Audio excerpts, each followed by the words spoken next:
रथ पर बैठे, तब तक माता कुंती सामने आ गई और हाथ जोड़ करके अपने आंखों में प्रेमाश्रुओं का उपहार लेकर, आंखों में प्रेम के अश्रु हैं, हाथ जुड़े हुए हैं, वाणी गदगद है। और माता कुंती कहती है, गोविंद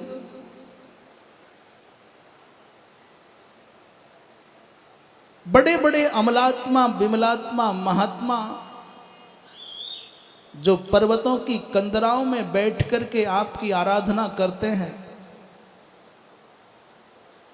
उन हंस परमहंस कोटि के महापुरुषों के चित्त में आप भक्ति योग का विधान करने के लिए अवतार लेते हैं। मैं तो एक सामान्य नारी, एक अज्ञानी जीव, कथम पश्येम हि स्त्रियः, बड़े बड़े अमलात्मा, विमलात्मा, महात्मा तथा परमहंसानाम, मुनीनाम, अमलात्मनाम भक्ति योग विधानार्थम कथम पश्येम हि स्त्रियः।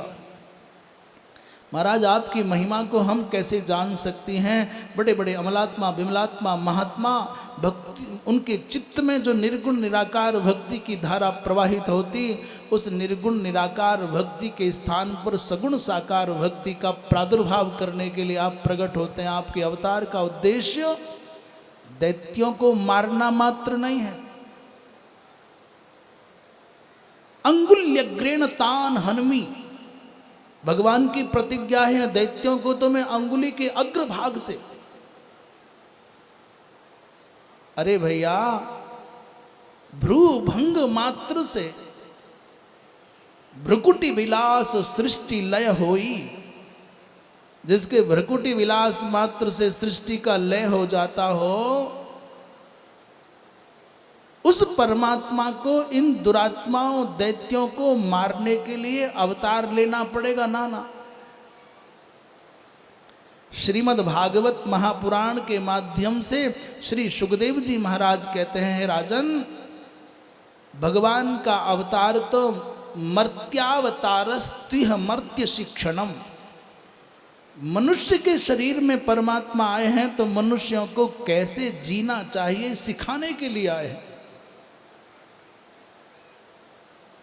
जब जीवन की टेढ़ी मेढ़ी पगडंडियों पर मनुष्य चलता है अपनी जीवन यात्रा के क्रम में, कब कब क्या क्या करना चाहिए, कैसे कैसे करना चाहिए, ये सिखाने के लिए भगवान मनुष्य बन करके आए।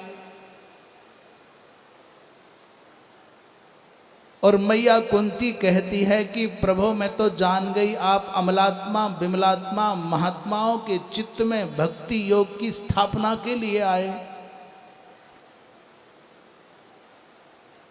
गोविंद, मैं आज तक के जीवन का निष्कर्ष ये समझ पाई हूं, जब जब जीवन में सुख आया तब तब गोविंद आप जीवन से विदा हो गए। और मेरे जीवन का अनुभव है, निष्कर्ष है कि जब जब मेरे जीवन में संकट आया, जब जब मेरे जीवन में दुख आए, जब जब मेरे जीवन में विपत्तियां आई, तब दुनिया का कोई व्यक्ति साथ नहीं आया, संग खड़ा नहीं हुआ। उस भीड़ में से निकल करके कोई नहीं आया कि हम तुम्हारे हैं। सुख के अवसरों पर ताली बजाने वाले, खुशियों में सम्मिलित, प्रसन्नता के अवसरों पर सम्मिलित होने वाले तो हजार मिले, पर जब संकट आया तब हम अकेले, स्वयं को अकेले पाए। गोविंद, तब तब तुम हमारे साथ रहे।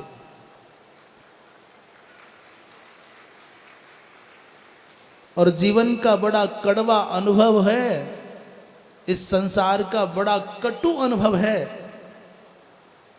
जब तुम्हारे दिल में आग लगी होगी, जब तुम अंदर से तड़फते होगे, तब इस दुनिया का कोई व्यक्ति तुम्हारा सहारा बनने के लिए तुम्हारे पास नहीं होगा। और वो जो सदा सदा का प्रेमी है, जो तुम्हारा अपना अंतरंग सखा है, उससे निकटतम कोई संसार में नहीं और उससे बढ़कर के प्रियतम संसार में कोई नहीं।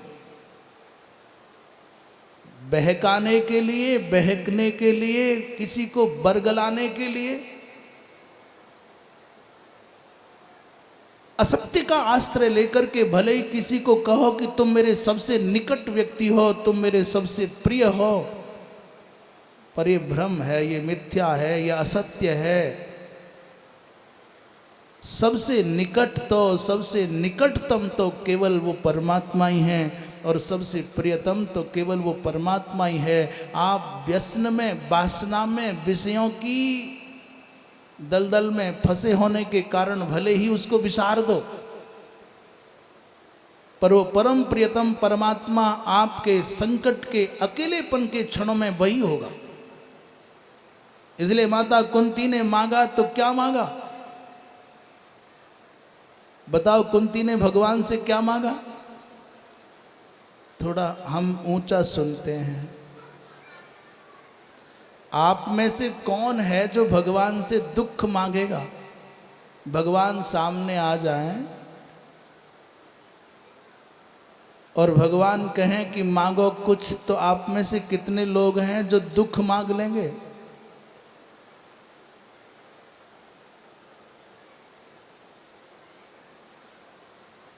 माता कुंती जागृत चेतना है, वो दुख के और सुख के मर्म को जानती है। दुख का मतलब क्या है, सुख का मतलब क्या है, इस बात को कुंती जान गई है। और जो जान जाएगा ना, मेरा दावा है भगवान से मांगने का अवसर आएगा तो दुख ही मांगेगा। हम संसार के प्राणी भगवान से मांगना तो समझ गए कि मांगना है, पर आज तक ये नहीं समझ पाए कि मांगना क्या है, और ये भी नहीं समझ पाए हैं कि मांगना क्यों है। क्या मांगें और क्यों मांगें, ये पता नहीं है किसी को। मैया कुंती कहती है कि प्रभो विपदा संतु न तत्र तत्र जगत गुरो, और भवतो दर्शनम यत्स्याद पुनर्भव दर्शनम। जब जब मेरे जीवन में विपत्तियां आई गोविंद तुम आए, और जब जब आपका दर्शन हुआ तब तब जीवन में आनंद आया। आपके दर्शन का फल है कि फिर इस संसार में आना नहीं पड़ता, ये आवागमन का चक्र कट जाता है। इसलिए गोविंद हम तो विपत्ति मांगते हैं। एक दोहा बड़ा प्रसिद्ध है, सुख के माथे सिल परे और जो हरि को विसराए, बलिहारी व दुख की जो पल पल नाम रटाए।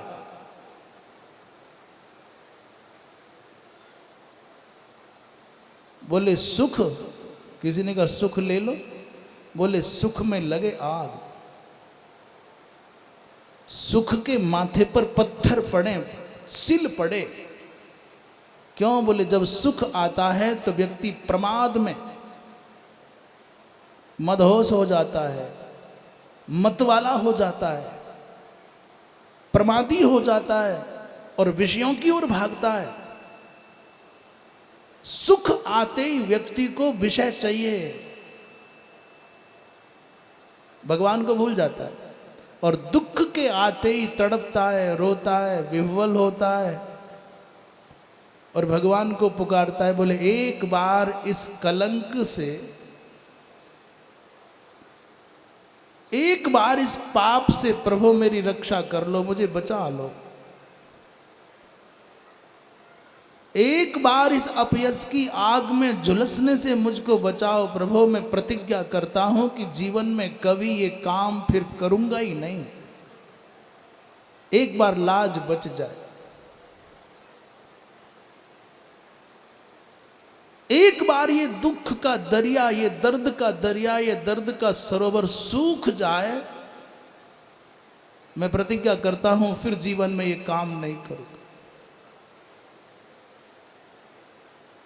तो जब वो वेदना से कराहते हुए व्यक्ति की प्रार्थनाओं के बोल निकलते हैं, जब उसके अंदर का दैन्य तड़प करके भगवान को पुकारता है, जब कोई संकट में पड़ा हुआ व्यक्ति आपको पुकारे और आप में सामर्थ्य हो कि आप उसको संकट से बचा सकते हैं, आप उसके दुख की आग को बुझा सकते हैं, जीवन में कभी अवसर आए तो पहले तो अपने उन दुख भरे क्षणों को याद कर लेना जब तुम कभी अपने जीवन में किसी दुख की आग में जले, तो तुमको दूसरे के दुख का अनुभव हो जाएगा। जब कोई संकट में पड़ा हुआ व्यक्ति तुमको पुकारे और संभव है कि तुम कर सकते हो समाधान, तो मैं बड़ी विनम्रता के साथ में कहता हूं, किसी की मजबूरी का, किसी की लाचारी का, किसी की विवशता का परिहास मत करना, उपहास मत करना, उसका मजाक मत बनाना, मखौल मत बनाना। दर्द में पड़े हुए कराहते व्यक्ति को सहारा दोगे तो जब कभी जीवन का कोई ऐसा मोड़ होगा जो अवांछित अनचाहा होगा, तो मेरा विश्वास है तुम्हारे जीवन में परमात्मा किसी न किसी विभूति को भेज करके तुम्हारी रक्षा करेगा। आप दूसरों के काम आओगे तो कोई ना कोई विभूति तुम्हारे काम आएगी। माता कुंती ने कहा, प्रभु दुख चाहिए। भगवान ने कहा, बुआ तेरे जीवन में पहले से दुख कम है क्या?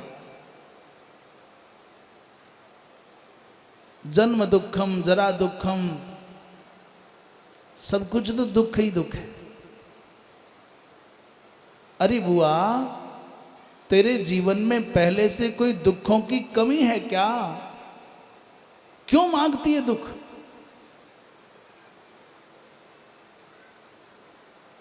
बुआ कुंती ने श्रीमद् भागवत जी में इस प्रसंग में कहा है, मैंने जान लिया है कि दुख आने पर तुम आते हो। भगवान ने कहा, कब आए? तो मैया भगवान के सामने अच्छी वकील बन करके तर्क रख रही है कि जब जब प्रभु मेरे जीवन में संकट आया तुम आए। अभी अभी की ताजा ताजा घटना है। मृधे मृधे नेक महारथास्त्र, तो अभी अभी महाभारत के युद्ध में इन बड़े बड़े महारथियों के सामने से मेरे बच्चों के प्राणों की रक्षा की। आज ही अभी अश्वत्थामा के ब्रह्मास्त्र से मेरे प्रपौत्र की रक्षा की।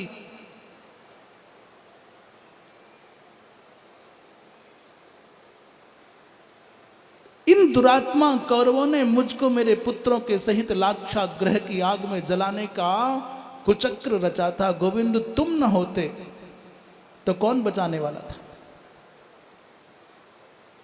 असत सभाया वनवास कृच्छ्रत, इन दुरात्माओं की सभा में मेरी पुत्र वधु द्रौपदी के सम्मान को बचाने वाले गोविंद तुम थे।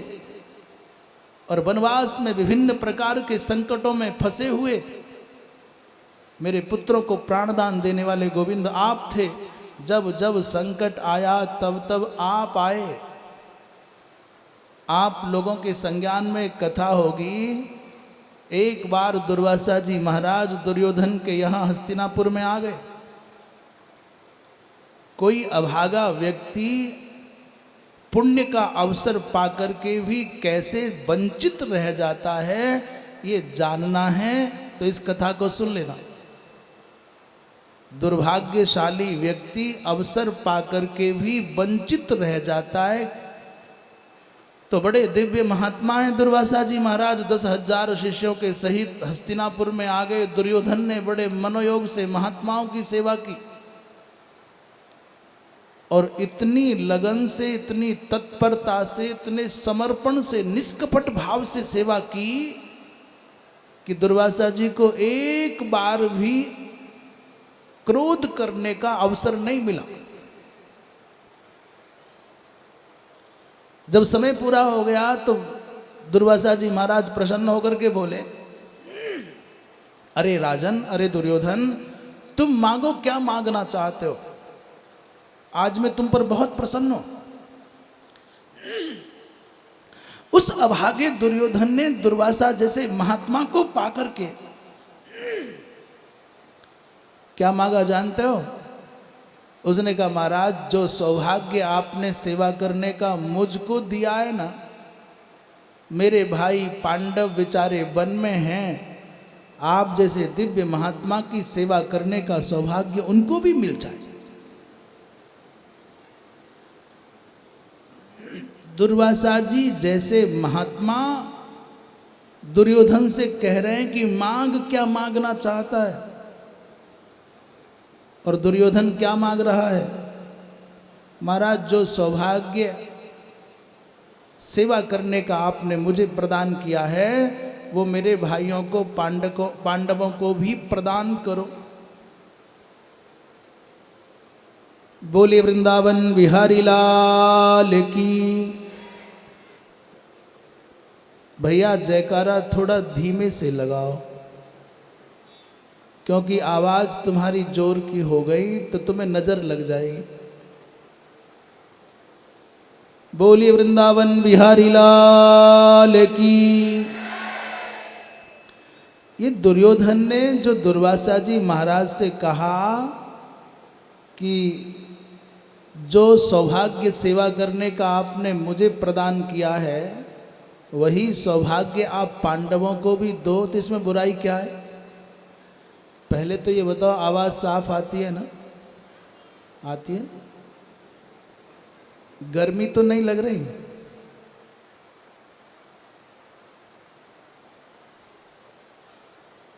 दुर्योधन ने दुर्वासा जी महाराज से कहा कि आप पांडवों के यहां भी जाएं, तो इसमें कुछ गलत तो नहीं कहा ना?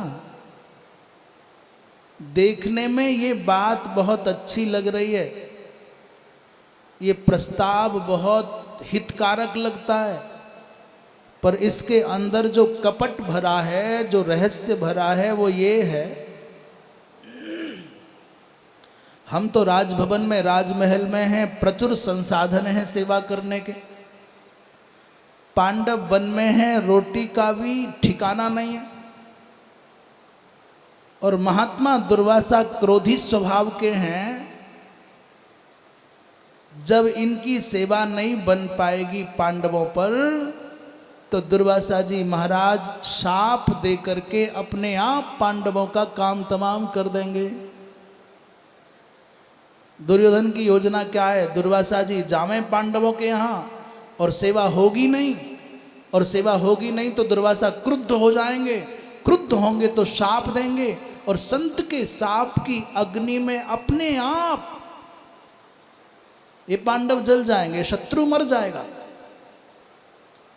पर एक दोहा है बहुत प्रसिद्ध, जाको राखे साइया, जाको राखे साइया, मार सके ना कोई, और बाल न बांका कर सके, चाहे जगवैरी होए।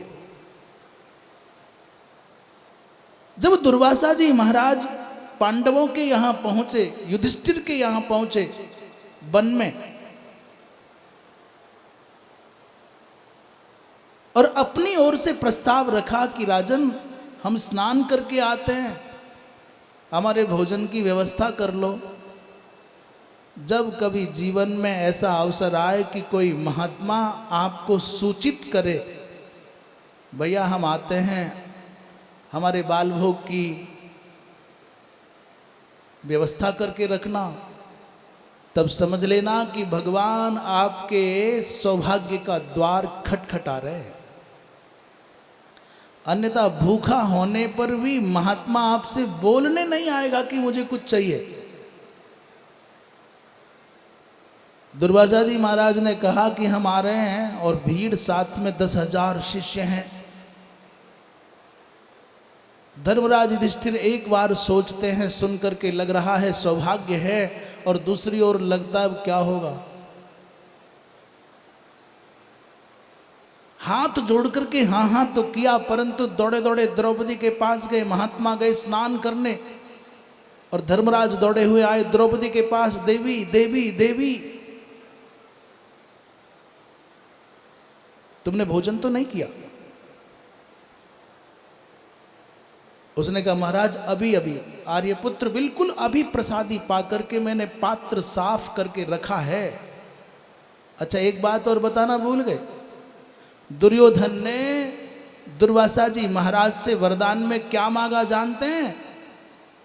पांडवों को अपनी सेवा करने का अवसर दो। और प्रभु बड़ी विनम्र प्रार्थना है तब जाना जब द्रौपदी भोजन कर चुकी हो।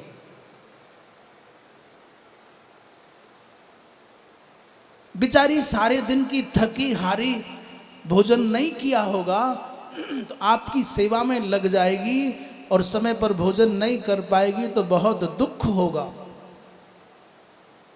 उस दुर्योधन ने अपनी योजना का जो जाल बुना वो उसके हिसाब से ठीक था, पर उसे क्या पता है कि सारी योजनाओं का सबसे बड़ा सूत्रधार कृष्ण पांडवों के ऊपर करुणा का छत्र लेकर के खड़ा है।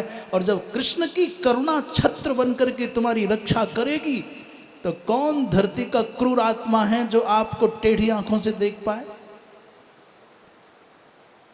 जिसके ऊपर भगवान की कृपा हो, संतों की कृपा हो, विप्र की कृपा हो, कौन उसका कुछ बिगाड़ सकता है?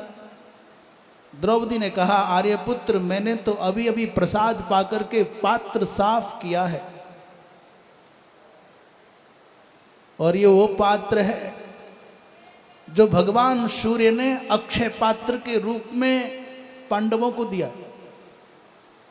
इस पात्र की विशेषता है कि जब तक द्रौपदी से भोजन नहीं करती, द्रौपदी के भोजन करने से पहले तक ये लाखों लाखों प्राणियों को असंख्य असंख्य व्यंजन उपलब्ध करा सकता है। एक छोटी सी बटलोई में ये सामर्थ्य है कि वो असंख्य प्राणियों को विविध प्रकार के व्यंजन उपलब्ध करा सकता है। पर द्रौपदी भोजन कर लेगी तो पात्र रिक्त हो जाएगा। और ये सुविधा भी केवल 12 वर्ष के लिए प्राप्त है।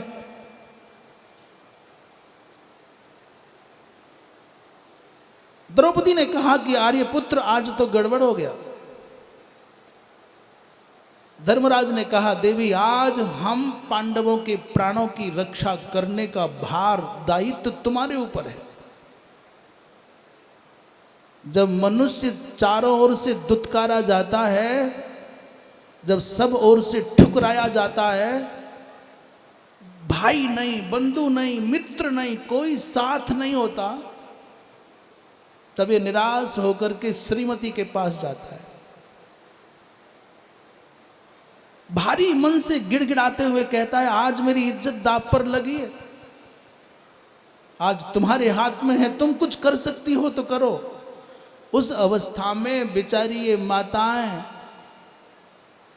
आवश्यकता पड़ने पर अपना संचित जो सुरक्षित धन है उसको निकाल करके तो देती हैं, आवश्यकता पड़ने पर अपना मंगल सूत्र भी निकाल करके माताएं देती हैं कि पहले मेरा मंगल और मेरे जीवन का सूत्र तो आप और आपकी प्रतिष्ठा है। आप रहे और आपकी प्रतिष्ठा रही तो सैकड़ों बार मंगल सूत्र फिर बन जाएगा। द्रौपदी ने भगवान कृष्ण को पुकारा है गोविंद आज फिर आपकी आवश्यकता है, एक बार फिर पधारो प्रभो। आपने दुशासन दुरात्मा दुशासन के दुर्व्यवहार से मेरा रक्षण किया था, आज दुशासन नहीं, आज दुर्योधन नहीं, आज एक सात्विक विपत्ति आई है। आज महात्मा दुर्वासा मेरे द्वार पर आने को उद्यत हैं परंतु मेरे पास एक कण तक नहीं है। और साहब क्या बताएं, द्रौपदी का जो भगवान कृष्ण के साथ में रिश्ता है, संबंध है, वो संसार के सभी रिश्तों से बिल्कुल अलग हट करके है। भगवान कृष्ण को कृष्ण कहा जाता है और द्रौपदी को कृष्णा कहा जाता है। और एक और रहस्य की बात बताऊं, कृष्ण भगवती भद्रकाली के अवतार हैं, तो द्रौपदी भी भगवती भद्रकाली की अंशावतार है। इन दोनों में संबंध क्या है ये कोई नहीं जानता। वो भी काली और ये भी काली, वो भी कृष्ण और ये भी कृष्ण, और दोनों का उद्देश्य धरती के भार का हरण करना है। बस अंतर इतना है कि कृष्ण स्त्री के शरीर में नहीं है, वो पुरुष के शरीर में है, और कृष्णा स्त्री के शरीर में है, पर दोनों की चेतना एक है, चिंतन एक है, उद्देश्य एक है। द्रौपदी ने पुकारा, कृष्ण दौड़े चले आए और आते ही कहा, लाओ कुछ खाने को दो, कृष्ण बहुत भूख लगी है।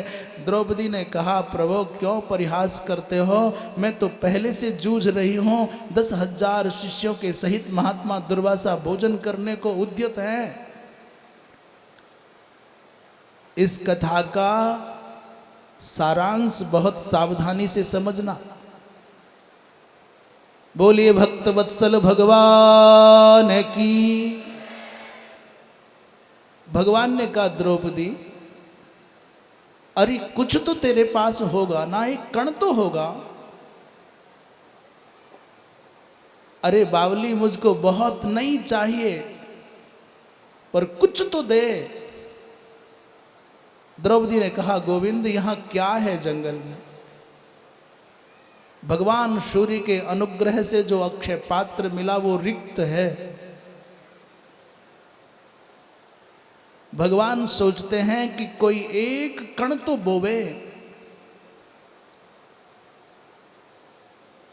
परम पूज्य परम श्रद्धेय स्वामी श्री अखंडानंद सरस्वती जी महाराज ने अपने प्रवचन में कभी कहा कि भगवान कृपा करने के लिए कुछ ना कुछ बहाना चाहता है, कुछ ना कुछ बहाना खोजता है।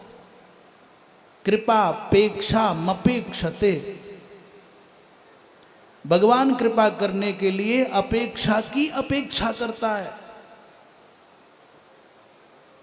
तुम अपेक्षा करो, अरे बाबा किसान बन करके खेत में मिट्टी में कोई बीज डालो, तुम एक बीज डालोगे, वो खेत की मिट्टी आपको सैकड़ों गुना अधिक बढ़ा करके लौटा देगी। भगवान भी चाहते हैं कि कुछ बीज बो। वो सुदामा के एक मुट्ठी तंदुल पर एक लोक की संपत्ति दे सकते हैं। वो दुर्वासा जी महाराज के शिष्यों के उदर पूर्ति के लिए भगवान बहाना खोज रहे हैं। द्रौपदी ने कहा कुछ नहीं है। भगवान ने कहा पात्र लाओ। संत तो कहते हैं भगवान कृष्ण ने अपने संकल्प से द्रौपदी के पात्र में एक कण, एक साग का पत्ता उत्पन्न किया और द्रौपदी को दिखा करके कहा, देख देख द्रौपदी, तुमको पात्र साफ करना नहीं आता, तेरे पात्र में कुछ है। और वो साग का पत्ता निकाला और उस साग के पत्र को भगवान चतुर्दश भुवन के अधिष्ठाता परमात्मा श्री कृष्ण ने कर्तुम अकर्तुम अन्यथा कर्तुम समर्थ सर्वसमर्थ भगवान श्री कृष्ण ने उस साग के पत्र को अपने मुख में डाल करके जैसे ही ब्रह्मांड के तृप्त होने का संकल्प किया तो महाराज आहुति गई भगवान कृष्ण के मुख में और पेट भर गया दुर्वासा जी महाराज का।